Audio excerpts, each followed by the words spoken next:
Welcome to Brainwaves, where we explore the fascinating history of cultures around the world. In this episode, we'll be diving into the rich and complex history of Ireland. From ancient prehistory to the modern era, Ireland has seen its share of triumphs and struggles, shaping a culture that is both unique and interconnected with the rest of the world. So sit back, relax and join us on this captivating journey as we explore the history of Ireland. The island of Ireland was formed around 400 million years ago during the Silurian period.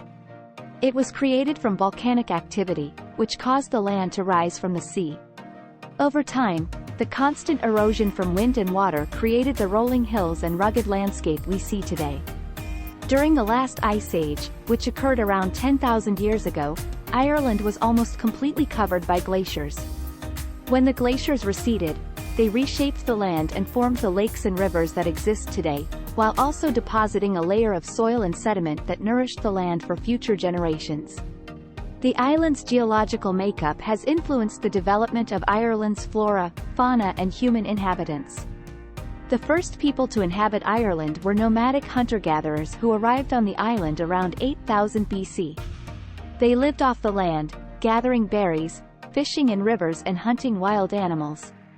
These early inhabitants left behind a legacy of megalithic structures, such as standing stones and tombs, which can still be seen today. These structures provide us with a glimpse into Ireland's ancient past and suggest that the early inhabitants had a deep connection to the land and an understanding of the movements of the planets and stars. As time passed, new groups of people arrived on the island, such as the Bronze Age metalworkers and the Iron Age Celts, each leaving their own mark on Irish culture and heritage. Ireland is home to many famous prehistoric sites, some of which date back thousands of years. One of the most well-known sites is Newgrange, a Neolithic passage tomb located in County Meath. Built around 3200 BC, it is older than Stonehenge and the pyramids of Giza. The tomb is designed to align with the rising sun and is thought to have been used as a burial site, a ceremonial site, or possibly even an astronomical observatory. Another famous site is the Hill of Tara, which served as the political and spiritual center of Ireland for centuries. The ancient site includes a ceremonial avenue, a series of ring forts and standing stones, and a passage tomb. The Drombeg Stone Circle, located in County Cork, is also a popular attraction. The circle consists of 17 standing stones arranged in a circular formation, with a central flat-topped stone. It is believed to have been used for ceremonies, rituals, or possibly as a calendar. Around 500 BCE, the Celtic people migrated to Ireland from Central Europe. They brought with them their language, customs and traditions which had a profound impact on the region. The Celts were skilled farmers and they introduced new farming techniques, such as the use of the ard plough, to the Irish people. They also introduced new animal husbandry techniques and introduced new species of animals to the region. The Celts were skilled metalworkers and they introduced iron tools and weapons to the Irish. They also built hill forts and other monuments throughout the region as their culture flourished. As the centuries went by, the Celtic culture became the dominant culture in Ireland and the Celtic people became the defining feature of Ireland's history. The Celts had a complex religious system with gods and goddesses that represented different aspects of life such as war, fertility, and death. Among the most important gods were Lug, who was associated with skill and wisdom, and the Morrigan, who was associated with fate and death. The Celts also had a belief in the afterlife and that the soul would journey to another world after death. They believed in the power of the Druids, who were priests and advisors, and were believed to have the ability to communicate with the gods. They were also skilled in medicine and had knowledge of the natural world. Celtic mythology is rich in tales of heroism, magic, and adventure. The best-known myth is the legend of Cuchulainn, the hero of Ulster, who was known for his incredible strength and courage. Another famous tale is the tale of Tir na Nog, or the Land of the Youth, which was a magical realm where the gods and the eternal youth lived. Stories like these reflect the Celtic people's deep connection to the natural world and their respect for its power. The Celts were known for their craft skills and produced intricate and beautiful metalwork, jewelry, and textiles. They made intricate brooches, torques, and rings with gold, silver, and bronze. Many of their designs incorporated intricate knotwork, spirals, and zoomorphic patterns, representing animals and nature. They also made handcrafted pottery, baskets, and musical instruments. The famous Book of Kells is an elaborate manuscript that contains the 4 Gospels from the Bible and is widely regarded as one of the most beautiful examples of Celtic art. It was created by monks in the 9th century and features intricate designs and calligraphy that showcase the stunning detail and mastery of Celtic art. Early Irish society was divided into various tuatha, or tribes. Each tuath had a king who held power over the people. However, in times of crisis, the tuatha would unite under the leadership of a high king. The institution of the High Kingship is believed to have arisen around the 7th century AD. The first person to hold the title of High King was Niall of the 9 Hostages, who is said to have reigned in the 5th century AD, although there is no clear historical evidence for his existence. Nevertheless, Niall of the 9 Hostages became a legendary figure, and many subsequent High Kings trace their lineage back to him. The election of the High King was not straightforward. Irish law stipulated that the High King had to be a member of the Uí Néill dynasty, which meant that not all the tuatha were eligible to have their king become High King. Additionally, the High King had to have certain qualifications, such as being physically perfect and having knowledge of the 350 different grades of poetry. The election of the High King was typically the result of a complex series of negotiations and required the approval of the Giltanas, or warrior bands, who were instrumental in the election process. Once elected, the High King would take up residence at Tara, a hill in County Meath, which became the symbol of Irish unity.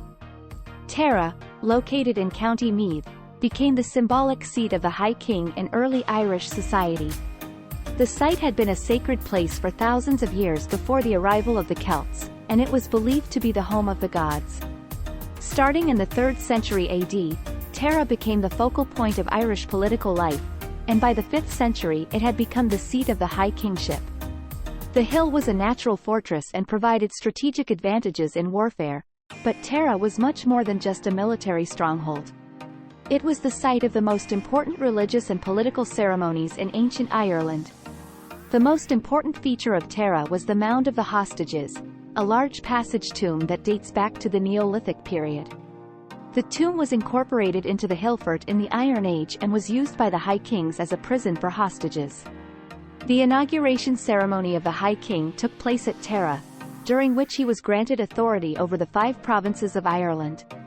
The ceremony involved the High King standing on the Stone of Destiny, which was said to scream in protest if an unworthy king attempted to stand on it. The banqueting hall, a large ceremonial site where great feasts were held, was also located at Tara.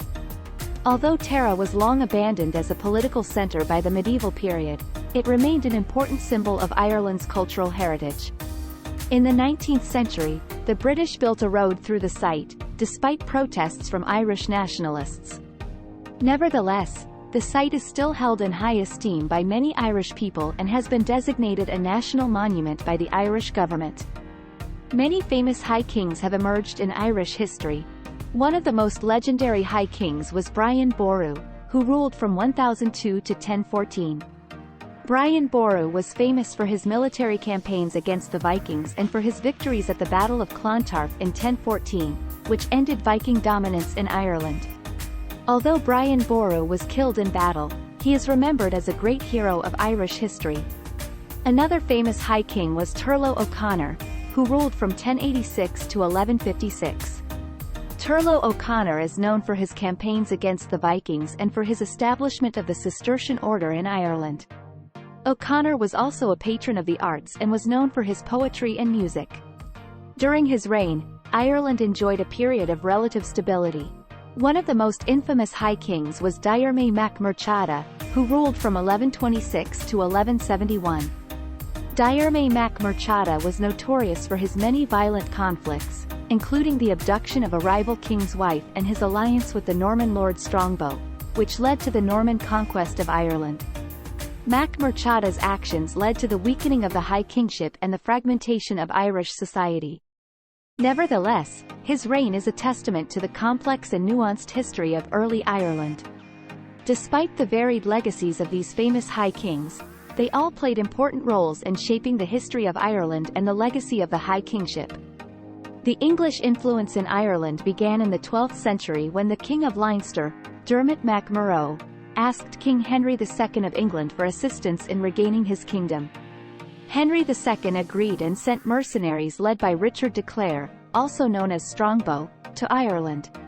This initial group of soldiers soon established themselves as lords in Ireland, and they were followed by a larger force led by Henry II himself. Over the next few centuries, English monarchs continued to assert their authority in Ireland, although the extent of their control varied depending on the region. In the Pale, the area around Dublin and other settlements, English law and language were established and the area was effectively under English control. However, much of the rest of the country was ruled by Gaelic chieftains who maintained their own customs and language, though they often pledged loyalty to the English monarch. Despite the English presence, Gaelic culture continued to thrive in Ireland, with language, music, and literature remaining important parts of Irish life. However, tensions between the English and Irish grew over time, particularly as the English attempted to assert more control over the country. It was against this backdrop that the Norman invasion took place. In 1169, Dermot Mac Murrough once again called upon English assistance to help him regain his kingdom of Leinster. This time, he enlisted the help of the Normans, who were recently established in England and looking for opportunities to expand their power. Led by Richard de Clare, the Norman force included soldiers from England, Wales, and France. After initial setbacks, the Normans were able to establish a foothold in Ireland, and over the next few years, they gradually gained control of the eastern and southern parts of the country. However, the Normans faced significant challenges in Ireland. The country's terrain made it difficult for them to maintain control over large areas, and they faced constant resistance from Gaelic chieftains who resented their presence. The Normans also struggled to adjust to the harsh, unfamiliar environment, which was vastly different from the more temperate regions they were used to. Despite these challenges, the Normans were eventually able to establish themselves as a dominant force in Ireland, and their invasion of the country had far-reaching consequences for Irish history. After the Norman invasion, English monarchs continued to assert their authority in Ireland, and over time, they were able to extend their control over much of the country. However, this process was slow and often met with resistance from the Irish. One significant event that helped the English consolidate their power in Ireland was the Statute of Kilkenny in 1366. This statute, passed by the English-dominated Irish Parliament, sought to restrict Irish customs and culture in an effort to promote English rule. It prohibited intermarriage between English and Irish families, banned the use of the Irish language, and prohibited Irish chiefs from taking the title king or prince. Over the next few centuries, the English established their authority in various regions of Ireland, often through brutal means. In the 16th century, Henry VIII became the first English monarch to be proclaimed King of Ireland, and the country became a fully fledged English colony. However, pockets of resistance continued, particularly in remote areas where Irish customs and traditions remained strong. The English system of land ownership, which was based on feudalism, further cemented their control over Ireland. Land was granted to English settlers, who often displaced Irish tenants, leading to conflicts over ownership and use of land. These conflicts would continue to shape Irish history for centuries to come. In the late 19th and early 20th century, Ireland had a strong desire to break free from British rule. The Irish nationalist movement sought an independent Ireland, free from British interference. Throughout the years, a number of organizations such as the Irish Republican Brotherhood, Sinn Féin, and the Irish Volunteers had emerged, that worked towards this goal. However, the British government did not show any signs of granting Ireland its independence. In the run-up to the Easter Rising, there was growing tension between Irish nationalists and British forces. The suppression of the Home Rule Bill and the forced conscription of Irish men into the British Army for World War I had angered many Irish people. This led to the formation of the Irish Republican Army, which was dedicated to the use of force to secure Ireland's freedom. The stage was set for the Easter Rising, which would ultimately pit Irish nationalists against the British forces. The Easter Rising was a 6-day-long armed rebellion against British rule that took place in Ireland between 24th and the 29th of April 1916. The plan was to seize control of key locations in Dublin, including the General Post Office, and declare an independent Irish Republic. The leaders of the Rising had little hope of victory but hoped that their rebellion would inspire a wider uprising and gain sympathy from neutral countries, such as the United States. The rebellion started on Easter Monday, with a force of approximately 1,600 Irish volunteers and Irish Citizen Army members taking control of key locations in Dublin. British forces responded quickly, and by the end of the week, they had devastated much of Dublin's city centre. More than 400 people were killed, including civilians, and parts of Dublin were left in ruins. The leaders of the Rising, who had proclaimed an Irish Republic, were captured and executed by the British in the aftermath of the rebellion. Although the Easter Rising was initially viewed as a military failure, it is now seen as a significant event in Irish history, as it was the first step towards the eventual establishment of an independent Irish state. The aftermath of the Easter Rising was marked by a number of significant events that would shape the course of Irish history. The British government initially responded to the rebellion by imposing harsh repression measures, including martial law, mass arrests, and executions. 15 rebel leaders, including James Connolly and Patrick Pearse, were executed by the British authorities. The brutality of the British response had a significant impact on Irish public opinion, and support for the independence movement grew in the following years. The consequences of the rebellion also played a key role in shaping the Irish War of Independence, which began in 1919. The Easter Rising and its aftermath also led to the creation of important cultural and political changes. Many artists and writers were inspired by the events of the Rising, and a cultural renaissance began, with a renewed interest in Irish literature and music. Politically, the event was viewed as a significant step towards Irish independence, and the Irish War of Independence eventually led to the establishment of the Irish Free State in 1922. Today, the Easter Rising is viewed as a seminal event in Irish history, commemorated annually on Easter Monday. And that's the history of Ireland. From its earliest days as a land of prehistoric settlers to its struggles for independence and eventual reunification, Ireland has a rich and complex history that continues to shape its culture today. Despite the many challenges it has faced along the way, the people of Ireland have demonstrated remarkable resilience and creativity in the face of adversity. We hope you found this exploration of Ireland's history informative and inspiring. Thanks for watching Brainwaves, where we explore the many fascinating cultures of the world.